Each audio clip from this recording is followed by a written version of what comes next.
Another video on ringer. Now we're going to talk about the shot count unit.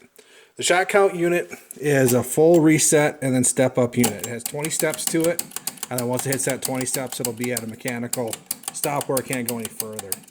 Now this unit does have a peg on it that needs to come and open these two switches when it's at 0. So when it's reset, those need to come around and open those up. We got wires coming out of the bottom and the back, and this is going to be a lot simpler than that horseshoe unit.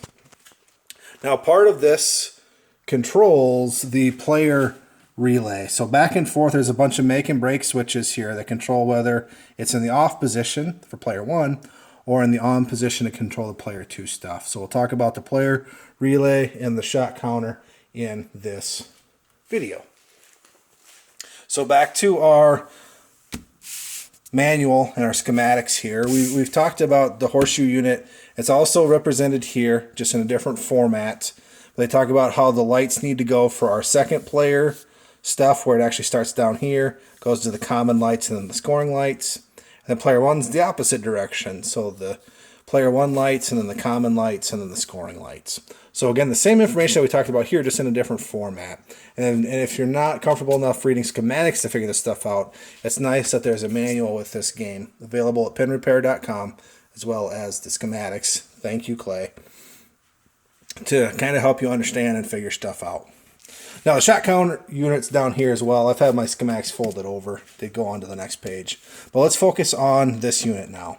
So again, this is where the wood is mounted, so it's like this in our machine. But we can figure out what all of these wipers are doing. Now these are 4 individual wipers here that say they're grounded. They're not going across to another arm like these ones were to complete a circuit. And these ones are all doing their own thing. And let's look at first at the bottom here where it says 1 1 2 2 3 3 4 4. And if we look over here, this is what's lighting the actual lamps on our back glass to tell us what shot it's on. And you'll notice that first shot has 2 positions, and each shot has 2 positions on here because this is player 1 shot 1, and then player 2 shot 1. Player 1 shot 2, player 2 shot 2. So in a 2-player game, this will just advance 1 click in between each throw. But if you're doing just a 1-player game, this actually needs to advance twice between throws. So it needs to go from player 1 shot 1 to shot 2 to shot 3 to shot 4 and all the way around.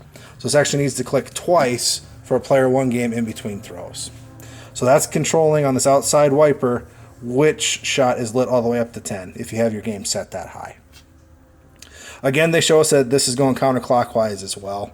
They again show us how this gets reset if we aren't seeing a reset on ours.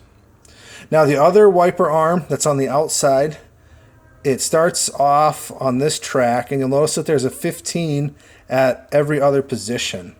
If we go to our 15 on our edge here, this says that it goes to the player relay. So when it's in player 1, so notice it's player 1 shot 1, then on player 2 it gets clicked to 15, and every time you see a 15 here, this is the shot counter telling the player relay to go to player 2.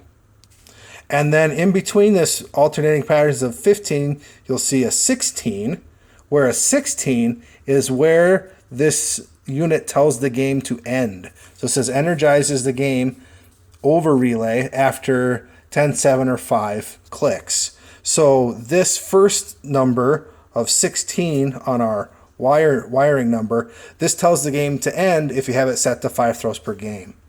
And then if you had it set to 7 throws, it would end here. And then if you had it set to 10 throws, it would end here.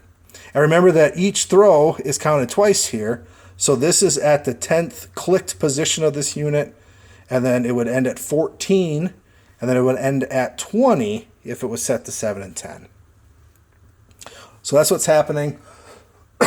Excuse me, that's what's happening on the outside. So let's go to the inside track now. So again, these are by themselves, but there's nothing on this one for a while till we get to 19, and this would be 1 1 2 2 3 3 for throws. So on our third throw here at position or wire 19, this is saying that this is our third extra throw opportunity. So this is telling us on the back glass and through the relays that we might get an extra throw if we score a ringer on throw 3. And then those two are throw 4. This is an extra shot 20/20 on shot 5, extra shot on 6, extra shot on 7, and then the 22s would be our extra shot opportunity on 22 if we score a ringer there. So that's what this arm's controlling. Then this arm is in the same pattern. 1-1, 2-2, and 3-3 on wire 11. This is actually lighting on the back glass where it says ringer scores extra shot. So this controls our 3rd extra shot lights, 5th extra shot lights if we had a 5-shot game, and then our 6th, 7th if we had a 7-shot game, then our 10th. So that is what our shot counter is doing for us. And then for that player control, we can go to all of our different relays in our manual. And our player relay here, these are all make and break switches, M and B. On other ones, there could be normally open, so NO. And then you might have a normally closed one, NC.